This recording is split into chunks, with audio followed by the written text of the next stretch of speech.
what's yours. And this is our game. It's our time. And here's the guy's trying to take it from us. So that makes this shit personal. Welcome in tonight, guys. I'm JT, your host right here. Sunday night, Talk'N Bama. Got my boy Domo and Herb with us. Domo, what's going on, brother?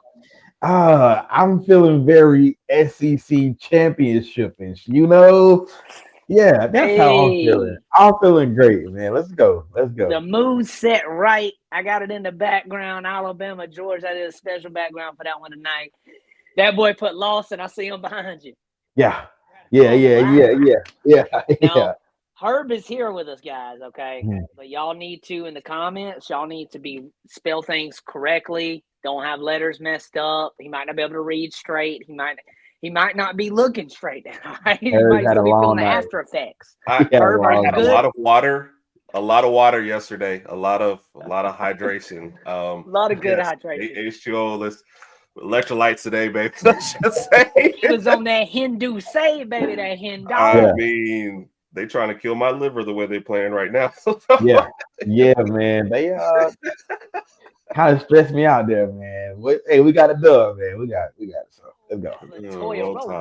Roll Tide for you. Keith, welcome in, brother. Roll Tide. As always, Nick Beasley coming in as well, guys. Roll Tide to him. Latoya said he started missing the show. We're going, hey, man, get your money, girl. And we appreciate you joining us. Yeah, holiday pay. Yeah, I got that the other day. Mm-hmm. Roll Tide right from Titan South. And yep, Roll Tide there. Let's see what else we got checking in. Y'all are welcome for giving your rival another loss. Boomer. Yeah, we did get him, man. Now the thing with the I'm going to talk about this later on in the show, though. If Bama beats Georgia, how that situation is going to be with Oklahoma, Bama, and Georgia. How do you rank that? The two losses for Georgia is Bama. Bama got beat by Oklahoma, but Bama just beat the number 3 team. It'd probably be the number 3 team at the time. So the committee's going to have a seeding thing on their hands if that happens. It's going to be very, very interesting as well, guys. So as we get into tonight, I'm going to go ahead and almost said a Diddy reference. And I'm not going to do that because that just wouldn't have sounded right. But we're going to get it started with the Iron Bowl recap. Damo, I'm going to start with you, man. We know last night, I say last night, but it feels like it was like 2 hours ago almost. I don't know why I feel like it just happened still. What was a moment in the Iron Bowl where you felt the momentum shifted to Bama in this Iron Bowl right here? That's actually a good question. I really felt like after Isaiah Horton's second touchdown, it's like we were gonna run away with it, I felt that. And at that point, it's kind of hard to explain. After that second touchdown, it kind of felt like we're gonna blow this thing wide open, and then we kind of just stalled out. Not defensively, but offensively. Defense played lights out once again. I think we're pretty much used to that every single week, Minus 2 big blown plays. Minus 2 big plays. The defense played absolutely amazing, I kind of feel like after that second Isaiah Horton touchdown, you kind of felt like what kind of game this is going to be, and you kind of seen that, okay, we know what's on the line, and we know that, hey, we have to win here in order to get there, so that second touchdown is what really set the tone and had the momentum for me. And that second touchdown, too, go back and look at Ty's placement, ball placement. Had the defender in his face. We're not really in his face, but in the middle. Yeah. Monkey in the middle type. And then you had a guy on the backside of Isaiah, too. So you had to, moon bucket, but it was like a 10-yard one, though. It wasn't like you had – it was kind of almost like a pop, kind of up like Tebow one, like how he had to do that. It was kind of like that almost. That pass was beautiful. I know this ain't the pass you were talking about, but the one he caught and it got hit out his hands in the end zone, bro. Oh my God! If that did not remind me of Isaiah Bond for half a second right there, when he caught it, and then he hit it out of his hands, I was like, oh my God, that was oh my God. I don't recognize the player. You just like who? Do you say James Bond? No. I meant to say Jalen Waddle. I said the name wrong. Oh, okay. Oh. All right. Yeah, wrong 17, bro. Wrong 17. I had the names wrong when I was thinking there. I don't even know who Bond is. Herb. So last night, a lot happened in this Iron Bowl. Mm-hmm. What is a player that you saw something out of? Maybe it was good or bad here. Yeah. But what's a player that you saw last night? Maybe good or bad you want to talk about, but something you saw out of us last night from a player standpoint. You want me to give you the dumb one first? Yeah. The weird one? Mhm. Connor Talty. When he made that long field goal, I was like, we're going to win the game. Raj, I think, texted one in the group text or to me with either one. He said, we're going to win this game. I mean, we thought it was going to be a tight game, right? Yeah. And every point was going to count. Mm-hmm. And this guy's coming off of, missing a kick that could win you a game 2 weeks ago, getting booed at home a week ago. Had he just missed that kick, we would have just been like, okay, that's but everything on the line, made that first kick, made the second one and all his other extra points. I was like, okay. Did I ever think that I'd start off our talking about a kicker? No, but hey. Salty baby, salty talky baby. Yeah. Yep. He's like a Sour Patch Kid. Sour, sweet, gone. Because he starts off sour, not doing good, gets sweet, and then he's off the field. Yeah. And you're like, all right, where you at, bro? I need you back in. So Herb, what's the other one you was about to say? I mean, I have a couple, but I don't see how you can mention it without saying Bray Hubbard just being everywhere because the defense was more consistent to me than the offense. And we always look at the highlight plays, forcing a fumble, getting an interception. But Bray looks like he's everywhere all the time. I'm more surprised that like Bray didn't make a tackle on one of these long touchdowns. I'm like, Bray, where are you at there? Because that's the guy. I think when you see a tackle, you expect to see Bray. Yeah. Yeah. Especially if it's past the line of scrimmage most of the time. Bray was right there on the money with those. I think part of it goes back to that first game when he was one of them that got called out on that play. For sure. Kind of lagging across. He took that personal. I like that he took it personal because when you take things personal, you go fix what you got to fix. And that's that. I do want to touch this real quick because a lot of people say, do you think early in the game when Simpson took that hit on his head, the ground, that had an effect on him throughout the game?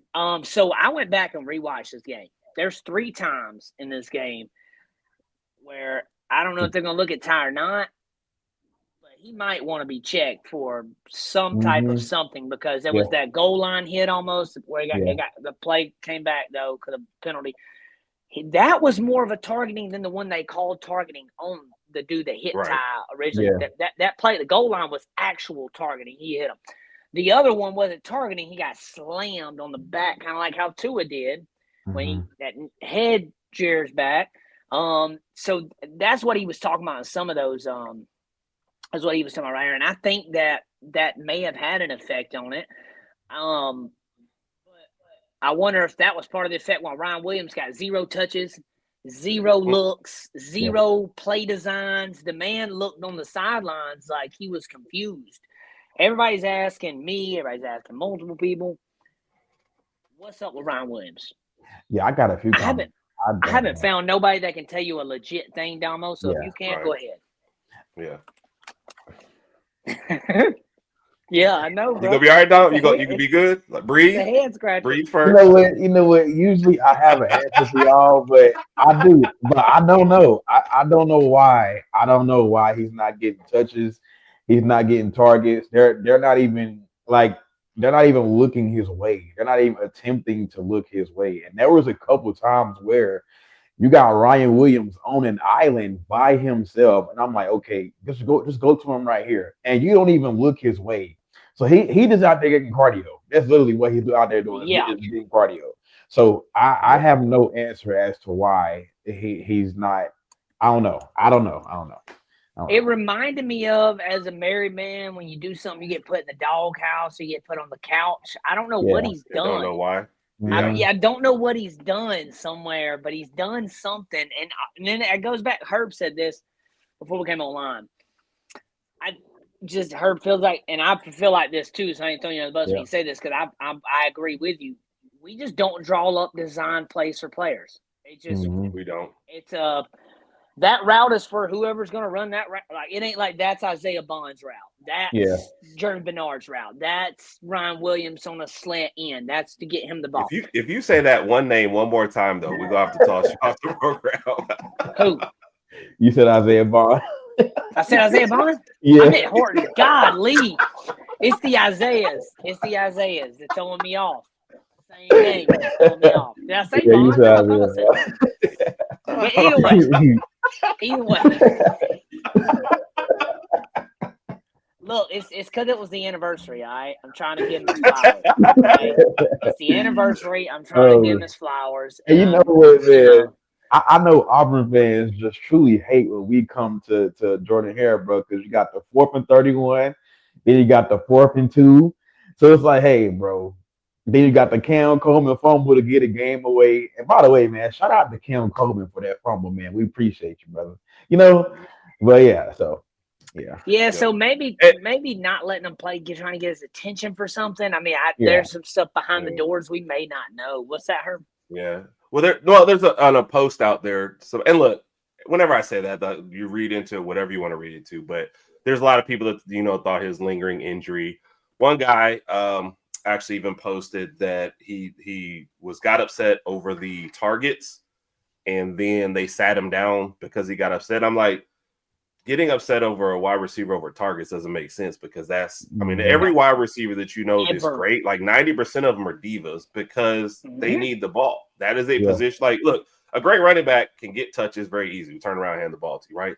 Mm-hmm. But for a wide receiver, you need so much other stuff to go wrong, right? To get you the ball. All right, call this play, get protection here, get open here. But to one of the earlier points we were talking about was drawing up plays. I truly believe that we'll draw up a play and then throw people out there. We're like, what if this personnel doesn't fit the play you just called? I think we just run it anyway, right? I'd rather have Bernard coming across the middle and Ryan Williams streaking down long. And sometimes you look and it's the opposite. You're like, that's not the strength of either one of those guys. Yeah. You know what I mean? So, and I'm really hard pressed to find Ty cannot hit Jeremy Bernard on a deep pass. No. Anyway. Nope.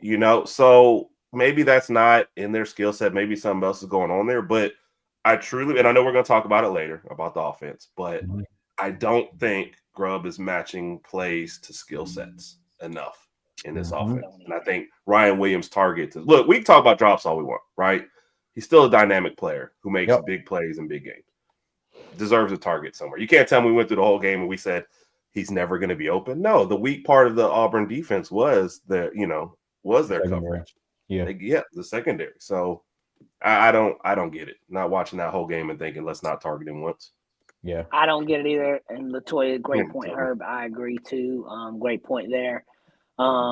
He said Brooks hasn't done anything yet. I disagree with that a little bit to an extent. I'm not saying like he has done Devontae Smith numbers and stuff like that. No, he has had some clutch moments. He's cooled down the past couple games. He had missed sickness/injury type bug on one of those games. I think he's been trying to get his groove back. Missouri game, he played fantastic. A couple other games, he played great. And Herb, you're getting a lot of love right now. Even look at this. Look at this, Raj. Wow. Yeah, but you see that's a backhanded slap right there for Raj. Wow. It's like, you did something good. Wow. Wow. Hey, man, brotherly love is the best. It is. Latoya got it right there. That's good. I love your Raj. So I'm about to move the topic real quick, but I want to ask this one question before I move it though. Whichever one of you want this, or if you both want to answer it. Do you think the Iron Bowl performance was more chaos rivalry or actual problems Alabama needs to fix? You know what? After the Herb's last answer, he's on the hot streak right now. Herb, you got that one. Go ahead. You got that one. I see problems that we got to fix. I still think we had that game put away early. And then your offense is just gone for long periods of time. And I'm not even going to say running game because all of a sudden we magically had Jam approaching 100 yards before he gets hurt, Yeah. He would get hurt in the game. He has 80-something yards. Yeah, 83 yards. Yeah. Right there. You know what I mean? So, and feel bad for Jam, just the way this year is going. So,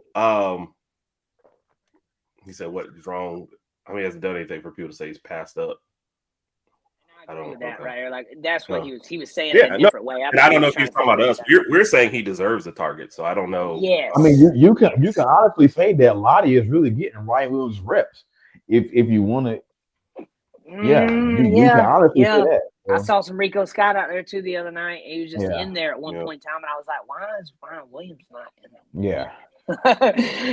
Yeah. But no, I do just see some consistency issues. You know, like we have enough talent to beat anybody in the country, right? Yeah. But we do not play like that for four. Like, what's the last 4-quarter game that you can remember? Like, honestly, not you don't get Eastern Illinois, you don't get, La Monroe. I'm not gonna lie to in the you. SEC. We haven't. I don't think we've really played one. Yeah. Yeah, and I mean, you could kind of say. I think Tennessee was the closest to it, but other than that, like we haven't really played a full, solid 4-quarter football game. We haven't. And statistically, didn't Tennessee outgain us in that game too? Yeah. Because we had an Auburn guy on here. He said, they were going to put up the most yards on us that we had this year, and he was correct. Yeah. The second most now is the Tennessee game. That kind of turned on the defensive plays and things like that, I think. But I don't think we blew them out the water offensively. Right. It goes back to that Georgia game, beginning of the year.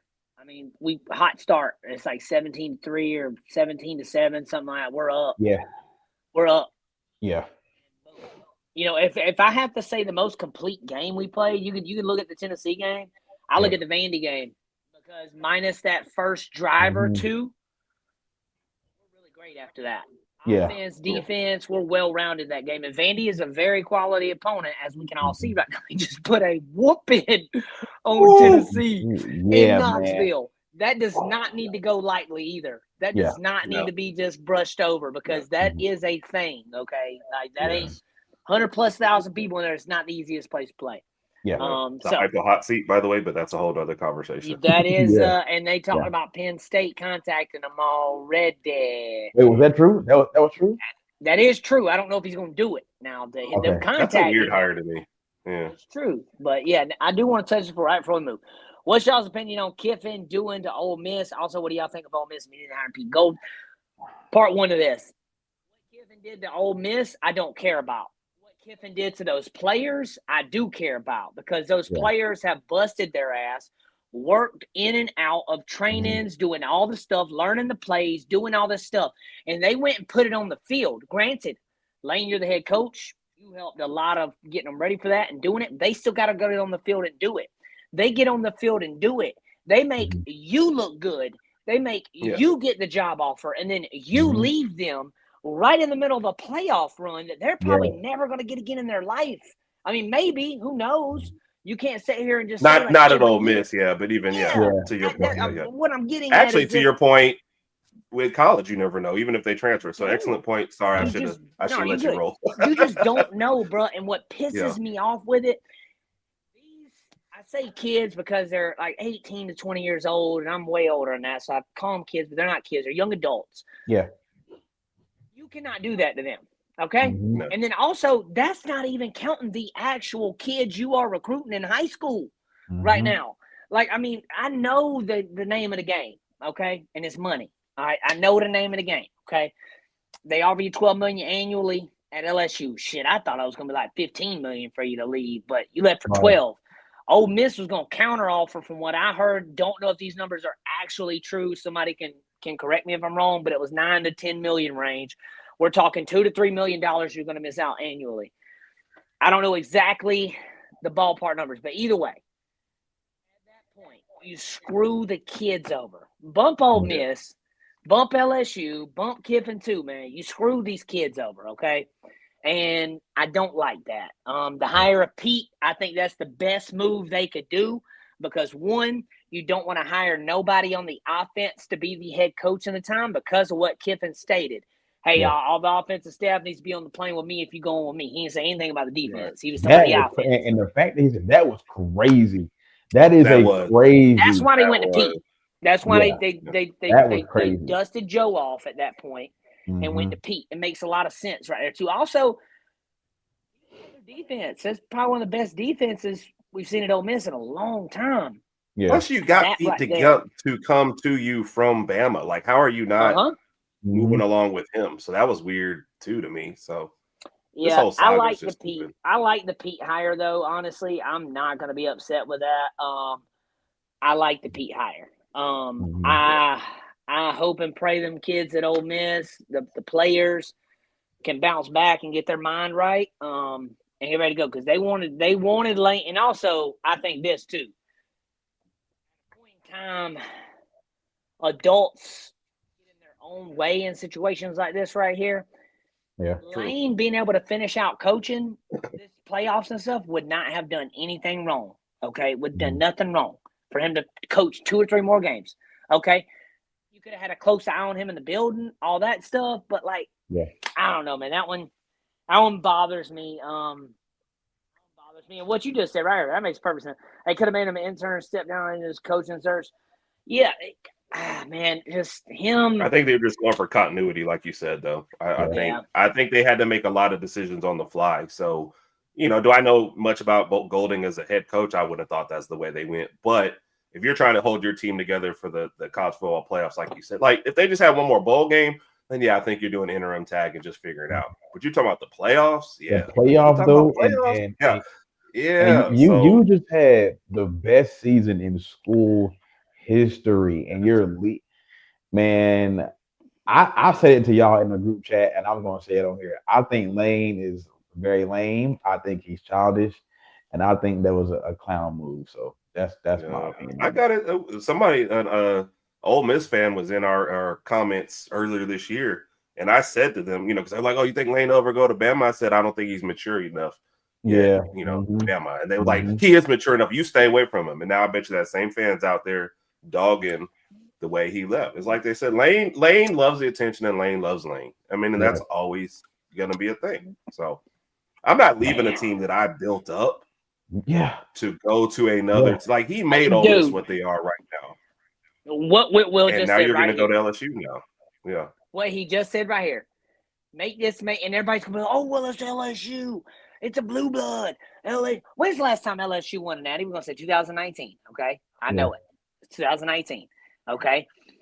Since 2019, when has LSU, this decade, when has LSU been relevant? Not a whole lot. Not this decade. Okay. The 2022 season, I think, when they beat us in that overtime game, that was decent that year. Other than that, I mean, been lukewarm. Ole Miss, on the other hand, 4 to 5 years has been a top 15 team, top 10 team almost every year, week in, week out. The recruiting's there. All right. That one, I'm just glad. In the transfer portal, kids are leaving other schools to go to Ole Miss. That you never would have thought that was possible. The thing is, this right here, this is what I said. Okay, you're at Ole Miss. They're content on winning 9 to 10 games a year. They're cool with that. You know what I'm saying? They'll take a playoff appearance.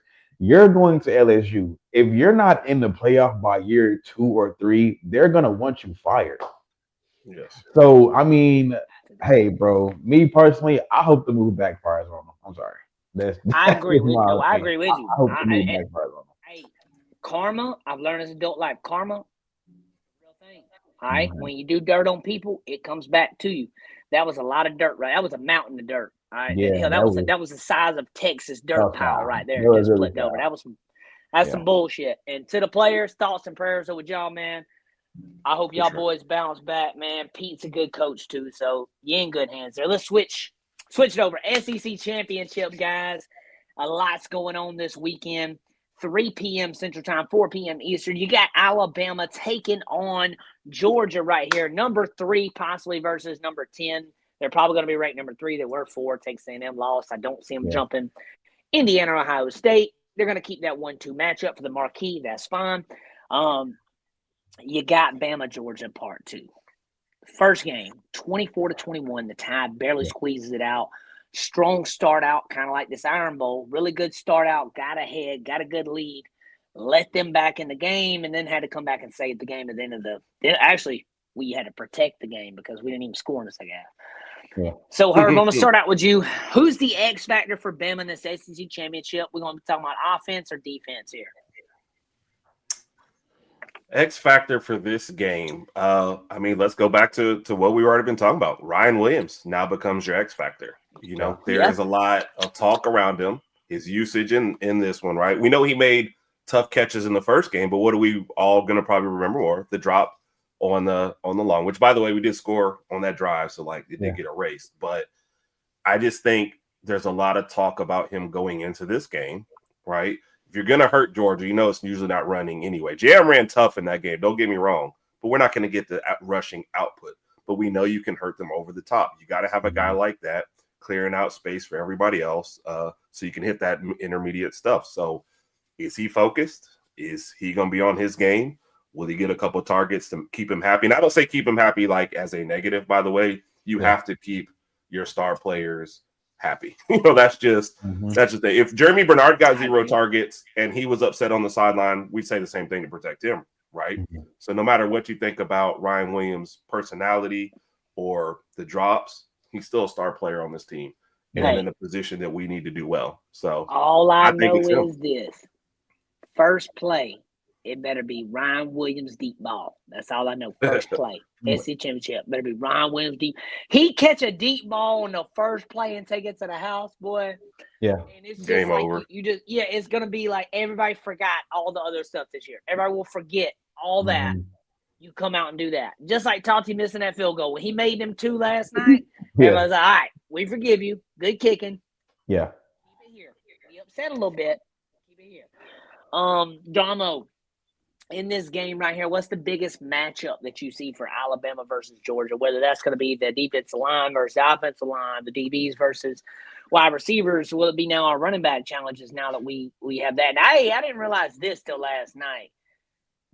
Patrick being kicked off the team hurt more than we even realized because when Cam Calhoun got ejected. When what's his name got hurt last night. Red Morgan. Red Morgan got hurt. Had to put Deshaun Jones in with an oven mitt on. Yeah. Right. So then I start realizing, oh God, we are really thin right here. Whoa. That man was out there cooking Thanksgiving dinner, and they put him in the game. I got a question about that. So they said the man has a broken hand. That cast covers up half his arm. So are we sure it's just a broken hand? It could be. The thing with the hand. I'm not a doctor, so I'm not gonna act like I am. But I have broke this bone right here before, so I know this to know this. They don't want any move. This is what they told me in my break, and I assume it's something like this. They don't want any movement in the wrist because movement in the wrist can adjust the whole thing. So they got to stabilize the whole thing.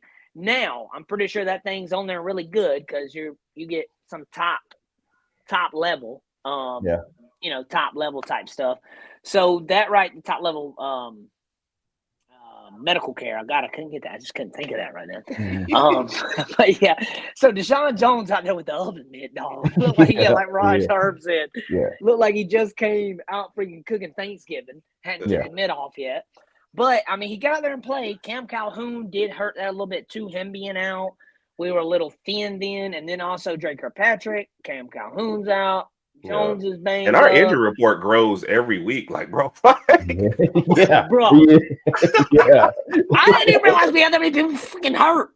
I was like, hey, no more practices. No more practices. Practice killing folks. Like no. Cuevas broke his foot in the most quiet injury of life. That shit just happened when he was walking to the bus or something. Because I missed that in the game, and I watched the game. I thought that was in practice too. I think he got hurt in practice. It was practice. Stop practicing.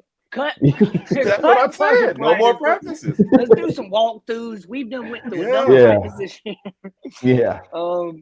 So that is that's fun there. So Herb, I'm gonna hit you with this one, and we can probably move on to the offensive part right here. Is this year's Alabama team built for a championship push? Or are they too inconsistent? Tell the truth, Herb. Tell the truth. Dude, I mean, I have to say too inconsistent. You know, there's just a lot of teams out there. Like I just feel like I agree. You're playing Ohio State, right? And it's a 0-0 ball game. they have the ability to run away from you before you got the ability to run away from them. Yes. You know? Yeah. And I don't know what's worse for us, man, being tied or being up, because it's almost like we get a double-digit lead and everybody goes to take a bathroom break. I don't understand what happens at that point in our games. So we have the talent, and I think I said this either earlier or before we got on, the talent, right, and the players to beat anybody in the country. But we can also be beat by anybody in the country, right? There's not a matchup in there that I'm just like, oh yeah, we're smoking these guys, because I just don't know from quarter to quarter what we're getting. And like I said, we'll talk a little bit offense-wise, but we're just too inconsistent right now. Yeah, man. And like Domo was saying, we were talking about positions, right? What worried you? And that DB, man, we're thin. Thinner than I thought, honestly. And when I say DB, some people get confused when you say a defensive back. That is a safety, that is a cornerback, that is any type of back in the defensive side, okay? So it ain't just a corner. That ain't just a safety. Like it's all of them. And they are different positions and they do different things. And then when we have to move people around, then you may not get the Bray Hubbard that we normally get. We may not get the Keon Sabb we normally get. We may not get the Deshaun Lee that we get. You know what I'm saying? So, like, yeah. And also, we're 12 games in now. When we say somebody's a freshman, they ain't a freshman no more, dog. Yeah. He ain't a freshman no more. Wait, Deshaun Lee has played all season long. Yeah. He's a vet. I wouldn't say he's a vet, but he's not definitely not the new blood necessarily. Like you've had some reps now. It's like at the end of the NBA season, are they still a rookie? Yeah, not but they done got the gist of it now, bro. If you ain't got it by now and you playing that much, then you ain't gonna have a long career. You have a long career. Sabb did have his best game last night, and I agree. Yeah. That man was all over the field, and Bray Hubbard too. Yeah. That was great. What happens? They said what happened is Walmart get cute with his defensive calls. Yes and no, but I wouldn't say as cute as Ryan Grubb does with his dumb shit that he pulls. We go freaking Daniel Hill runs the ball 12 yards, and it's like, oh yeah, he runs the ball good. Hell yeah, double flea flicker. Like what? It's fourth and an inch, and we're lined up 12 yards in this random shotgun.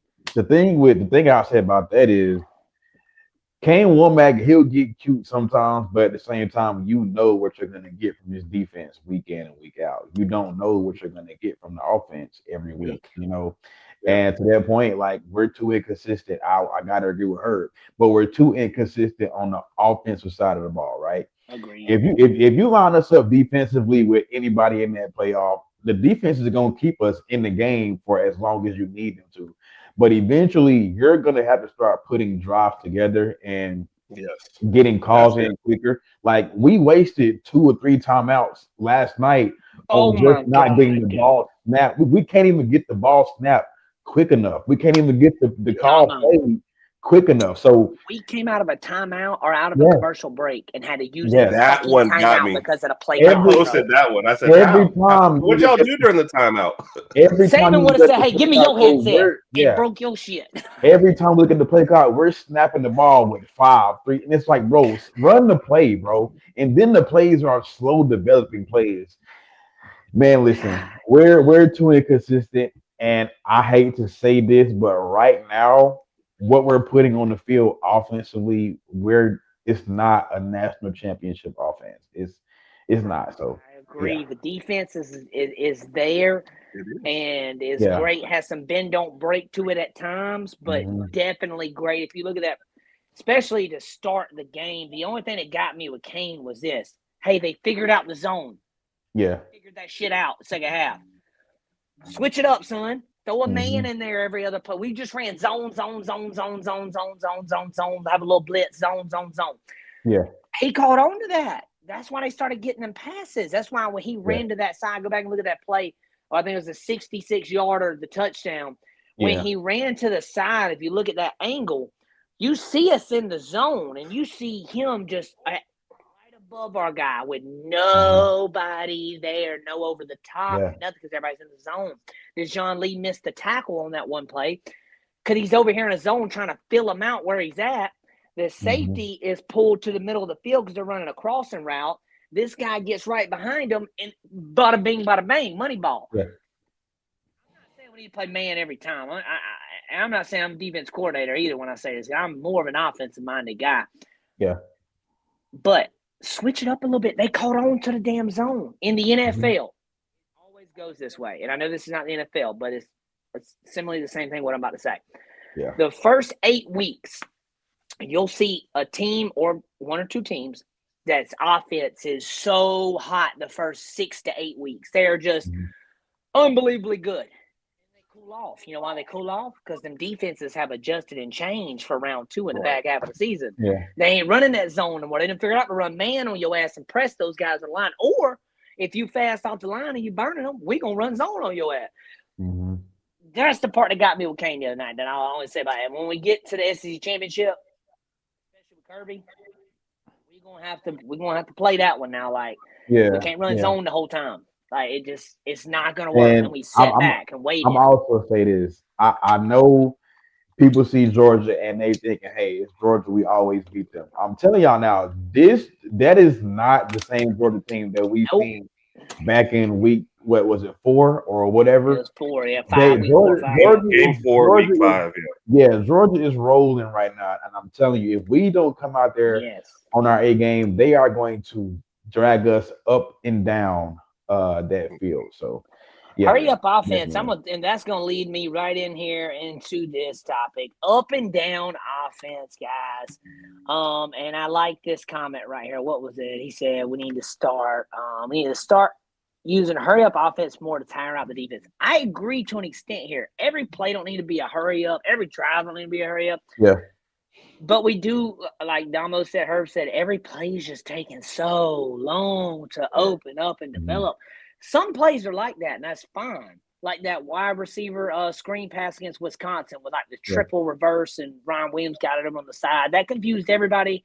Long develop, took like 16 seconds to develop, but once it got developed and took off, great play. Yeah. We can't have that every play, though. Right. That's every play. It's like, hey, flip it to this guy, flip it to this guy, do a strike for the pose real quick, and then flip it back to tie. Like, man, it bothers me sometimes like that. And then on 4th and 1, the offense, 240-pound running back, got a quarterback that ain't just some. I mean, I ain't saying Ty's the biggest, but he ain't the littlest either. Get under center. QB sneak. We did it once already. If you don't want your QB doing it, guess what, Daniel Hill? Get under center real quick, take the ball, and freaking fall forward. Yeah. Instead, we run a little hike, play action, drag. Oh, we got three people guarding the one fucking route that we're running. Everybody else is doing some over here. The one route that we're running, there's 4 people guarding them. And I'm just like, and Ty has to do some ballerina shit on 4th down, make my heart stop 3 times and fall down, okay? And then almost, it's like he glitched in the Matrix and just almost God didn't let him go no further because he only got like a half a yard. That's got to stop, man. God dang, that's got to stop, bro. But that's my piece with that. I'm going to let Domo and Herb get on the rest. I'm sorry. I had to say that because the offense play calling was ticking me off. Domo, what do you think this offense looks like? Or why do you think this offense looks elite one drive, so-so the next? Yeah. What's the root of the problem? Is there a root of the problem? Or is there a mix of problems? Man, listen, I think it's really a mix of problems. But I'm going to tell them, just like how I honestly told y'all before we came on, it's Ryan Grell to me. I'm sorry. It's Ryan Grell to me. It's that he goes away from what's working. And then, like, there's no way it should be 3rd and 2s and 4th and 1s, and you're lined up in the shotgun. You're lined up in the shotgun. Listen, this is the first game all year where we can say our run is killing them. Why not just line? It's 2 yards. You need 3. You were getting what? 4 or 5, almost 6 yards to carry the entire game when you wanted to run the football. So there's no way it's 3rd and 2, 4th and 1, 3rd and you're throwing the football. I don't get it. I don't get it. And then it's like he's not doing a great job of utilizing the weapons that he has. He's not. Right. You got Ryan Williams, and I don't care when Ryan Williams is on his game, he's one of the best wide receivers in the country. Nobody I can agree. say no different. You got Ryan Williams, you got Lottie, you got Germ, you got Isaiah Horton, who had a great game last night. You have four weapons that if you just put the ball in the air, nobody is guarding these four guys. They're not. So that and he's actually the biggest X factor going into the Georgia game. If we can just get a solid game plan out of Ryan Grubb instead of him being so inconsistent, we will be fine. But it's him, bro. Like I can no longer keep blaming the players. Like, yes, Ty will miss a throw here and there, or a drop will happen here and there, but I can't continue to keep blaming the players for something that's on the OC. Like, if you call a clean game, bro, we ain't having these problems, but we haven't seen that from him so far yet. So he got to get it together, and that's really all I got for him. I'm with you, and like Buddy just said right here in the comments, we threw the ball in 3rd and 3 or less. Third three and times. three. What the hell? I agree. What the hell? It's 3rd and 2, and I'm yelling, why are we in the shotgun, brother? Get under center. But we're We're good. Just trust the reverse around process. No, fucking no, I ain't trusting this shit. No, I done tried to trust it. I done tried to trust the damn this shit. I was at the game in Wisconsin when we did the Ryan Williams play, and seeing that from the stands, you're like, oh crap, this is gonna work, because you see nobody in the back of the field. Yeah. Everybody's done came down to get that side, the left side they were coming on. They were all coming that way. Nobody's back there on that big time reverse play. That was a great play call. You set it up, you alley-doop it up and set it up. And some of these situations, they're reading this bullshit and see it. And it's like nobody's fooled. Yeah, get them reverses on somewhere right now. Like, we need to figure out how to just be normal. And then also, when we run the ball and we do well at it, it's like the common sense don't come in. So this ain't a video game. And even in video games nowadays, players get tired. So we run the ball 3 times in a row with Daniel Hill, and he had 2 good runs, so around 8 to 9 yards or so each run. Really good runs, first down runs. And the 3rd time it's like 2-3 yards. All right, he's getting tired. 4th run, you run him again, he gets a yard. Now it's 3rd down, because we just wasted 2 downs because he's tired now. We just ran him 3 times, then 4 or 5. At what point do you not like mix it up? It's almost like you gave us too much. We're saying run the ball, run the ball, run the ball. You're like, okay, run the ball, just run the ball, just run the ball. Like, and there's just no like rhyme or reason to it.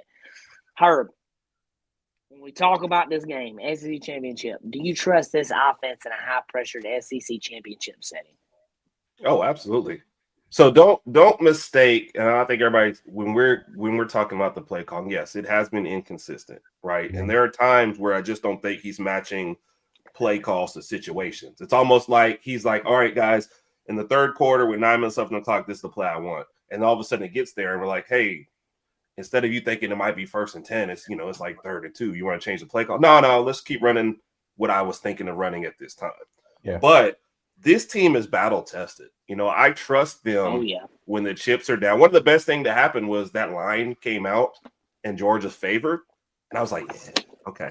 We got them right. I said that too, Herb. I said it too. It's 1.5 right now. It's 1.5 right now. I checked it earlier. Yeah. Okay. It's barely favored, but this is a team. Like, so for all the stuff we might say about how inconsistent they are, let's not get lost in what we also said. This team can also beat any team in the country. We haven't seen a complete game from them yet, and we're still at 10-2 in the SEC championship game. A lot of people would love to be where we're at. So no, do I think they absolutely can win this game and move on? Oh, for sure. I think they're going to put their best stuff together. I hope this is a light week of practice, because we don't need anybody else. We could use some health this week. But no, I think they're going to go look at the first game, realize that Kirby's going to try and take away stuff that worked, and they're going to come up with a better game plan. But no, I trust them actually to get enough out of this offense to win this game, despite what things look like. And to people's point about with Georgia and how they looked against Georgia Tech, their center got hurt in that game too. And he might not be back for the next game. Yeah, he might be out for the next game. So inconsistency on the line can kill you. We see it on ours. Good. Yeah. So there's a lot of factors at play, but given even 100% health on both sides, I like our team. Yeah, I like our offensive talent. I still think we have the best wide receiver group, at least top 3. Maybe Ohio State gives you a run for your money. Mhm. And I think you haven't seen the best of Ty, and I think he knows that. And I think these are the kind of games that you come to Alabama for. Yeah. I trust the players and I trust the coaches in this one. You know what, Herb? Boy, hey man, I like that right there, man. I like that. I like that right there, man. Oh man, Herb just put together a masterpiece right there, man. He did. Herb said that one. Herb came through like we called on him in the ESPN suit. Was like, we got Herb phoned in real quick. We'll let Herb break it down for you real quick. So I think Big Frank. When we're talking about the offense play calling, we are not talking about all together. We are talking about like a 50% of the time. There's like there's probably 50%, maybe 60, where it's like, okay, yeah, we're doing right. But there's just these other times it's just like, what the hell? So yes, that was a guts call. That was Kalen DeBoer's call, though. Oh, that was nice. Make that call. That was nice.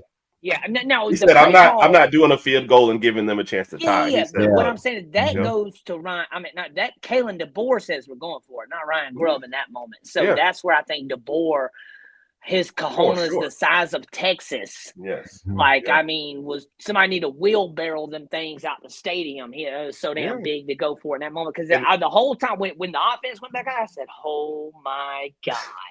But you know what that is, JT? Trust on both sides of the ball. Trust that my offense is going to do it. Yeah. Or B, if they make me look bad, the defense is going to. Because I'm telling you this. We got this.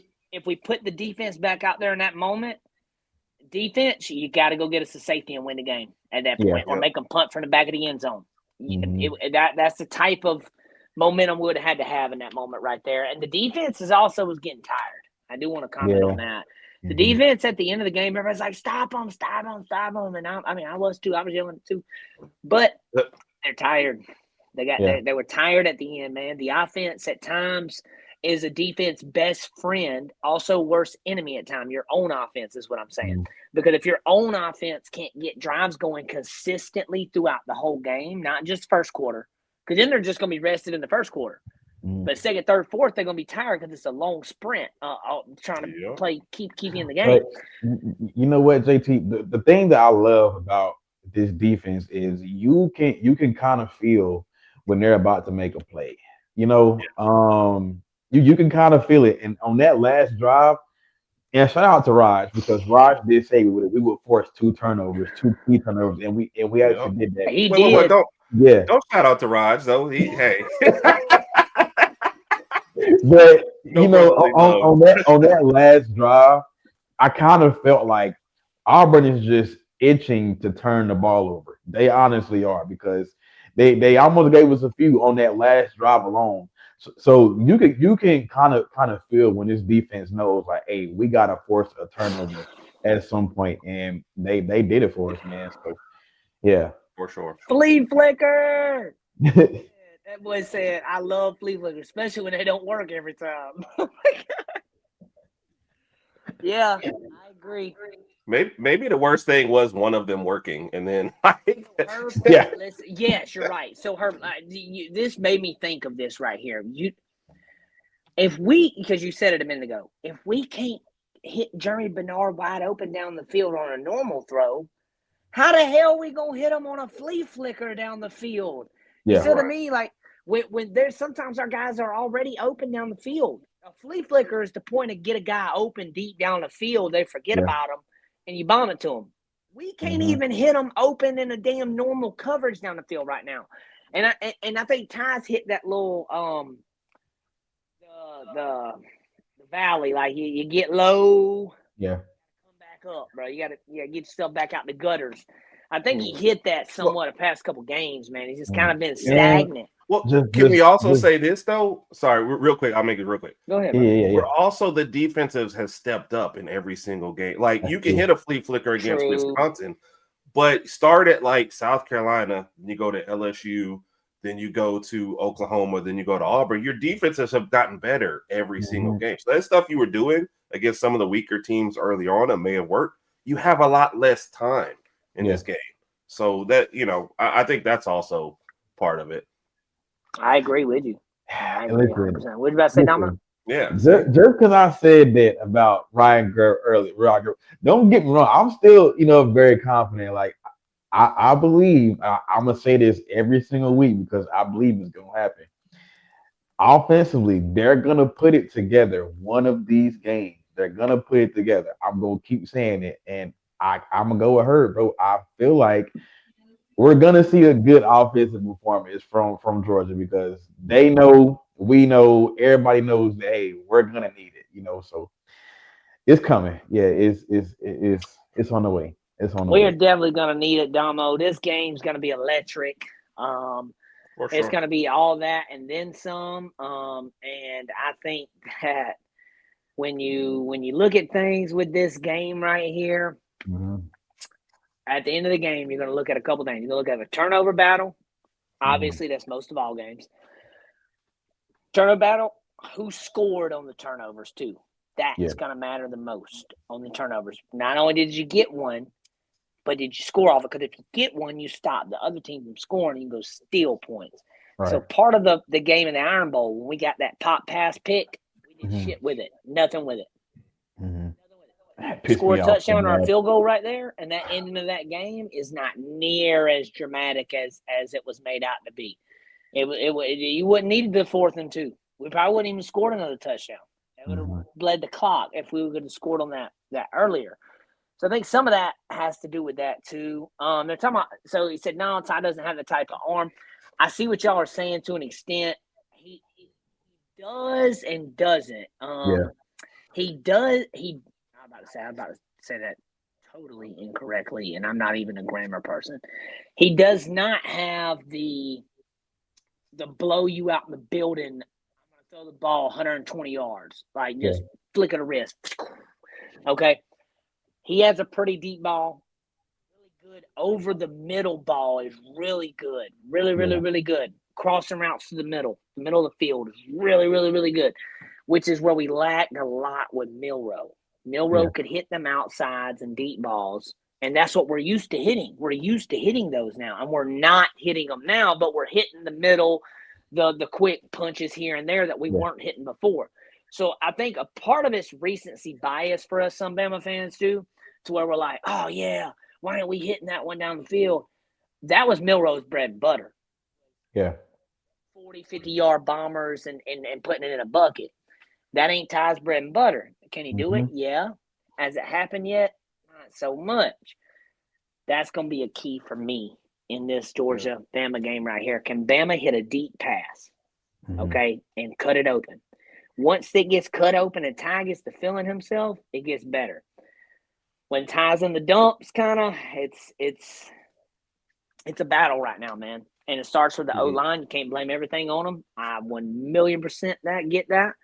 You can't say O-line, because at some point you got to make a play, man. You know what I'm saying? Got to make a play at some point. Right. So can't keep doing that. But I think this is the game. Well, real quick before we go, we'll give a score prediction. I think this is the game. Are you doing scores already? You doing score prediction right now? Yeah. Okay. All right. I'm gonna throw one out right now. Yeah. So, and I'm gonna stick with this one because I stuck with my gut last week, and I said a score prediction for Herb and Raj, and I didn't give an Iron Bowl score prediction at all until then. And when I gave that one to Herb and Raj, I wanted to give a different one, but then I thought about how they ate you ass up online about you giving the two different ones. So I said I'm sticking with it. 31-24. That's what I'm sticking with. I stuck with 31-24. Damn it, it was close. All right, it was 7 points. I called the 7 points part. I just a little off on the points. Shout out to Bentley over on this channel right here. Oh yeah. Domo, Hunter, and Bentley have their own show on Friday nights, guys. And if you're watching right now, make sure all 116 of you that you are. Make sure you come over to the YouTube channel. Make sure you are like and subscribe to the YouTube channel. Roll Tide _Nation. On Friday nights, we have a preview show. This week's going to be an excellent show as well. It's going to be a preview for the SEC Championship. Bentley gave his score predictions, and his score prediction for the Iron Bowl was what, Damo? 27-20. And Bentley, that man called it. I think Bentley either called me or no, Bentley was on one of my lives. And he said, Damo, I got my score prediction right? I was like, you said 27-20? He was like, yeah. And so I went back and he actually said 27-20. So shout out Bentley. He did. He hit it spot on. Spot on. See, Yeah. Domo said this the game we blow them out. And hey, first half, I'm taking Domo like, Oh, yeah, bro. bruh. My boy's right. And then they just knew you was gonna be right, bro. And they couldn't let you be right. Bruh. That's what it I was. said, yo, you gotta be 17 nothing. I said, oh yeah, man, it's over with, bro. I said, well, there goes that. So Well, I yeah, thought it was over when it was like 17-3, and I was like, oh yeah, yeah, we're gonna make them kick field goals all night. We'll go score mhm, touchdowns and have a Right. 3 here and Right. there, yeah. And then when we couldn't get stuff going, I was like, dang it, that juju. What And they just happened kind was of, at halftime, Domo, yeah, I saw a goat in that locker room, and they sacrificed that damn goat. All right, I don't care what nobody says. They sacrificed that damn goat in the yeah, locker room and came out and did some voodoo shit. But mhm, luckily, we are blessed by the grace of Jesus Christ and God. That yeah, did not mess with us, okay? And the tide still prevailed. And yeah, fun fact yeah, for yeah. everybody, there is an Alabama football store in Jerusalem. So when I say Jesus was a Bama fan, don't play with me because he was. All right? I ain't got time for all that. All right? It was the GOAT. It was the GOAT, Sam. It Yeah. was. That damn goat. That's what it was. They went in there and sacrificed it. But see, we got the real goat, so that shit Yeah. didn't matter. We just caught up on saving, like, hey, do a little, Yeah. But great show, guys. I just want to say thank y'all for joining us. I want to say thank you for Domo and Herb Mhm. every week coming in here, giving great points, chipping in on the channel as well, guys. And yeah, the place is haunted. And all you guys that are watching right now, guys, there's 46 on Herb and Rogers Twitter right now. Make sure y'all How come y'all over to doing? the YouTube channel, RollTide_Nation. Like and subscribe. Big Mike, if you're watching us on Big Mike's channel, all 44 of you, make sure you come over to the Roll Tide channel on YouTube, RollTide_Nation. Like and subscribe. We have a whole bunch of content. We do football breakdowns. We have Herb on here doing dances. We have I didn't mean to say that. We have Domo on no, I'm just fine. We have a whole thing though, guys. On Yeah. Mondays, we give you keys to the victory. Obviously, we're about to be in the off season. That'll change a little bit. Domo does his reacts on Tuesdays. On Wednesdays, we have midweek Tide Talks. And on Thursdays, we have an opponent breakdown. We talk about things. And on Friday nights, we have the show, the Bama Blueprint, featuring Hunter, Domo, and Bentley on the panel. And then on Saturdays, you normally get JT's reactions. I know some of you guys don't know I'm the one that's yelling in these videos I post until I get on live. Like the other day, this dude commented and said, "You're the dude from the videos." I don't yell all the time, okay? I can't yell all the time, just during a Bama game. So yeah, great show though, guys. Thank y'all for joining us. Stoops. Yeah, got fired. Wait, he did? They're posting it. Yep. I haven't had a chance to click, so if it's wrong, but that's the link. So something else to look at. Whoa. I thought that man was entrenched for life. That did happen, bro. Holy moly. Yep. Oh, you want to know something, JT? Before we get out of here, I almost forgot. Listen. Put some respect on my head coach name, okay? That's what we gonna do. Damn right. Listen. Right. I got a question for anybody who is a non-believer. What are y'all gonna say now? What y'all gonna say? Recruiting, he's killing it on his way to another top 3 class, right? He's got the same amount of wins in his second season as Nick Saban did, who y'all want to compare him to so bad. So go ahead and compare that. You know what I'm saying? In his second year, he just went 10-2, 7-1 in the SEC, and he's giving y'all a conference championship appearance. So y'all need to start respecting my head coach, okay? No more Kalen DeBoer slander will be tolerated. That's it. That's all. Roll Tide. Yeah, so, and I'm 100% with you, Domo, but I was just reading something that is breaking now some of the details with the LSU and Ole Miss debacle and why he couldn't coach through that. Apparently, LSU granted Kiffin permission to finish coaching through the playoffs and everything he needed to do with Ole Miss. Obviously, as soon as the season was over, you go into LSU. LSU permitted that. Apparently, said like, yes, you can do that. We don't care. Do Because what Florida you got to did do. that with their guy too, right? He was like, hey, do what you got to do, man. When you're done with the season, and y'all lose or you win a natty or whatever it is, Come on, But apparently the AD at Ole Miss and the NCAA finally has some balls and wants to do some bullshit, which they've never had no balls the past 4 or 5 years when it comes to this transfer portal bullshit that we're doing. We're just throwing money out everywhere. But now they want to have balls when it actually does negatively affect the kids and the players. Mhm. That part just it ticks me off royally because of the players, man. Yeah. It just gets me. It literally has made me so mad. And I'm not an Ole Miss fan. I'm not an LSU fan. None of that. I feel so bad for the players, man. I just feel so bad for them. Pete's a great coach, though, so I do believe in Pete getting them right, and that's gonna be good there. And hey, guys, we might have to see them too. Yeah. FYI, we might have to see Ole Miss in this playoff thing. And before we get out of here, I want to touch on something. Championship this weekend. Obviously, if Georgia was to lose, there's going to be no type of drama with that. They're going to be in. I don't think there's going to be any drama with Bama either, win or lose. I think both of these teams are in right here. I think both teams are in. Bama and Georgia already got their invitation. I already got their invitation to be in. I just think seeding's going to be the thing now. So there's like a little underswell, like little ground current about, us missing if we lose. I think that's the weird one, because if you go to the SEC championship and lose and gets knocked out, like SMU could have last year, and they were like, no, we're going to keep you in because we don't want to penalize you. Yeah. But if that's what happens, they're going to do away with the SEC championship game. And another thing about this is, think about this, right? Especially we're at 10, then we're, they should just have to leave us at 10. But if you're Georgia and right now you're locked into a top 4 spot, and you lose the SEC championship game and you get knocked out of that, then there's no point in championship games anymore. Like the loser of this game has way too much to lose. Yeah. But you're telling me like Ole Miss and like Oklahoma are secure? Like that doesn't make any sense. And the crazy part is, agreed.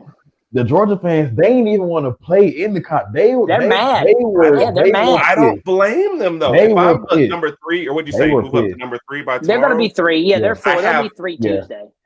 If I win, I maybe move up to 2 because of the, Indiana, Ohio State's going to lose one, right? Mm-hmm. But that's it. I'm still slotted in one of those spots. Or if I didn't play at all, I'm probably still going to move into one of those spots, right? So there's no benefit for them winning this game, but losing this game, they can drop out of the top 4.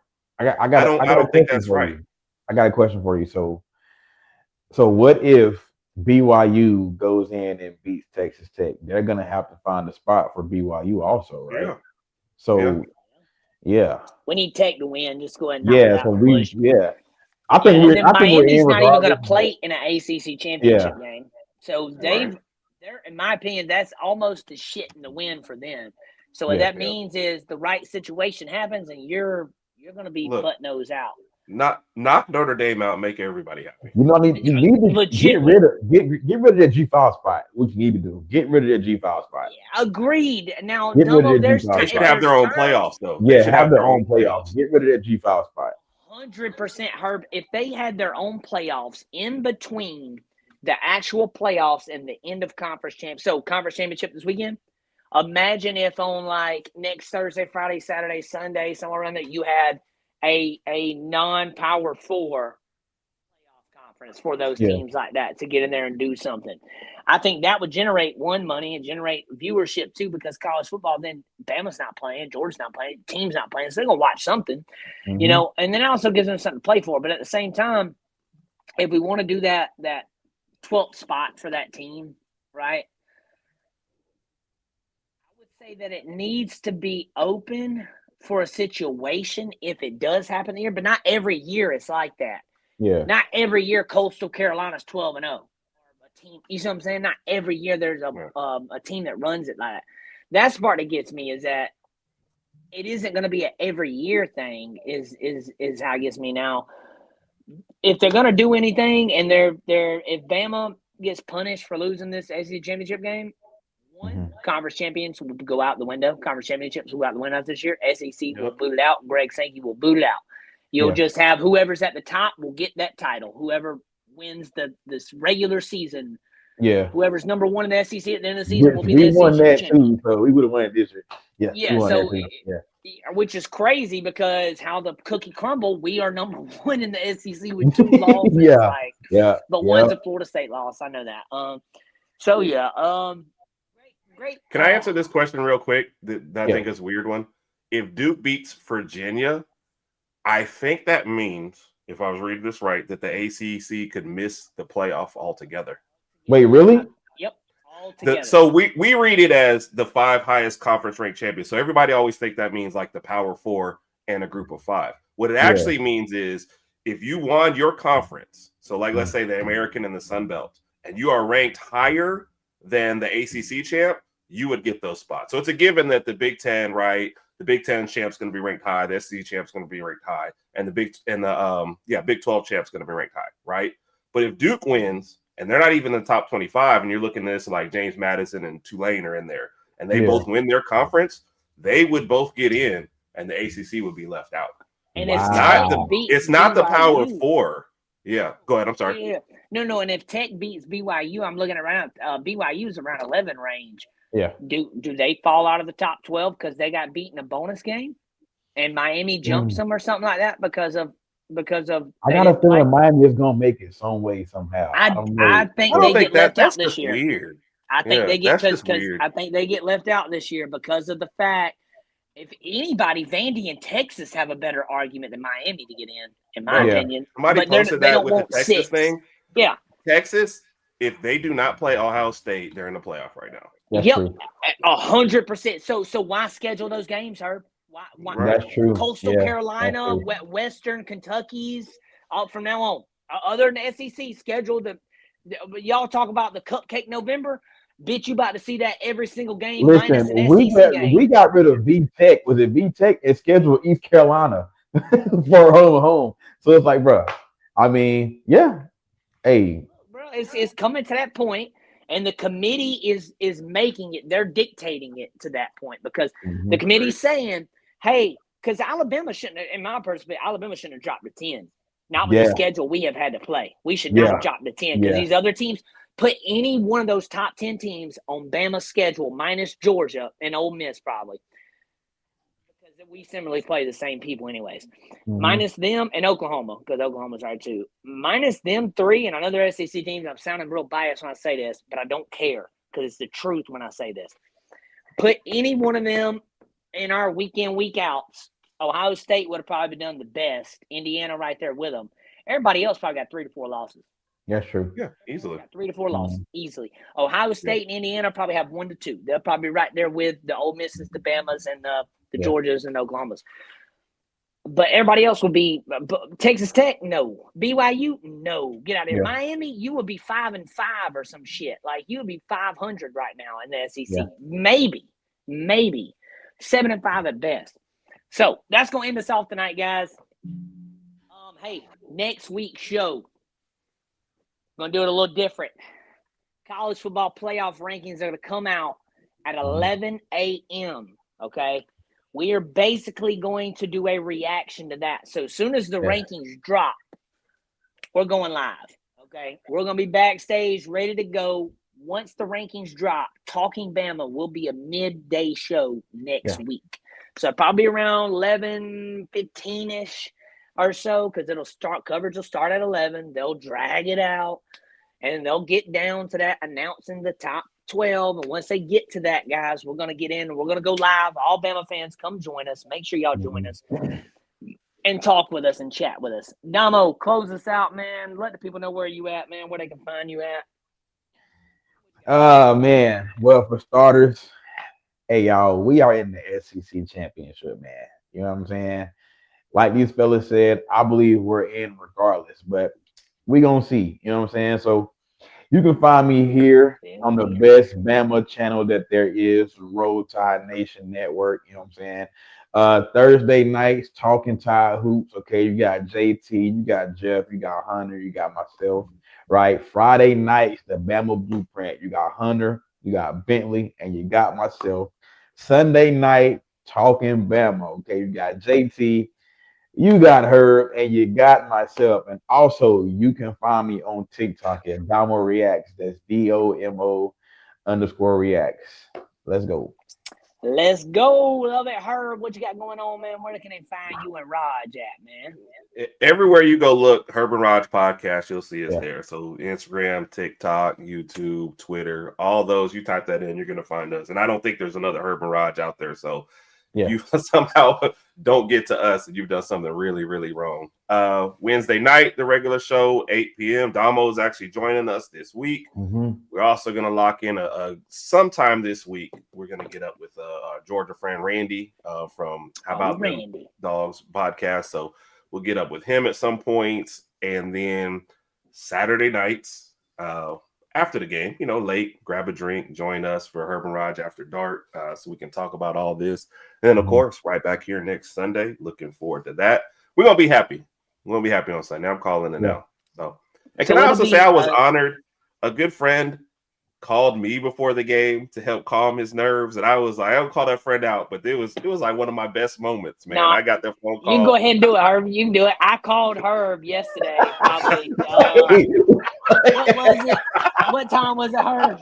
It was probably, it had to be like 45 minutes before the game. Yeah. So I called Herb and was like, hey, bro, listen, I've actually felt really good all day and thought we were going to win by 40 until right now. And I need you to calm me down. Hey, Herb, came through clutch. I got a question, Herb. So how many drinks in were you when JT called you? Bro, so let me put this comment up right here. So glad to see her. 45 minutes before the game. So we had I went a whole bottle. There's a free plug for Bama Standard, their whiskey that they got out there that goes to the NIL. Yeah. I got both of their bottles. One of those bottles is gone. Yeah, I knocked it out yesterday. You don't realize how much these little shots, all of a sudden you're like, hey, what? They adding up. They added up quick, boy. Oh, 7 shots later and the bottle's gone. Yeah, I don't know where the rest of the bottle went, but I was feeling good by the time he called. But I told him straight, I said, look, man, I had a bad feeling before Florida State, honestly. I said Oklahoma too, maybe because I was going to the game. I said, I feel calm right now. So whatever it is, I said, I feel good about this. And he was like, all right, we got that. I was like, yeah. Oh, man, I'm honored. I got a call from JT for the game. Yeah. So that's what's up. So. I did call him. I was worried. I was sitting there thinking, and I was like, man, calm me down right now because I'm getting a little antsy and my emotions are getting to me and I'm overthinking. Herb came through clutch, guys. So I'm gonna drop Herb's phone number and I'm just like any Bama fans, y'all call Herb. Hey, just make sure it's enough time before the game because even my mama knows don't call me during the game, but you got to give me some lead time. Yeah. Okay. Yeah. People know don't call me. Yeah, don't unless somebody is dead, not dying, but dead. Okay. No. If they're already dead, you still call me after the game because I can't do nothing anyway. You're right, Herb. Yeah, even better. Yeah. Just I can't. I am not God. I can't bring them back. Yeah. Right? James died, Ben. Third quarter. Also. R.I.P. boy. Get this touchdown. All right, guys. Let's go close this out tonight. We won't give a piss about nothing but the Tide. Roll versus Tide Georgia this weekend, and we won't give me Bama by 55. Let's go. All right, guys. Y'all have a good week. Watch out for them Bulldogs. All right, because they on the loose. All right, and we got them coming up. Atlanta, second home, guys. We won't give a piss about nothing but the Tide, baby. Give me Bama by 55. Roll Tide, everybody.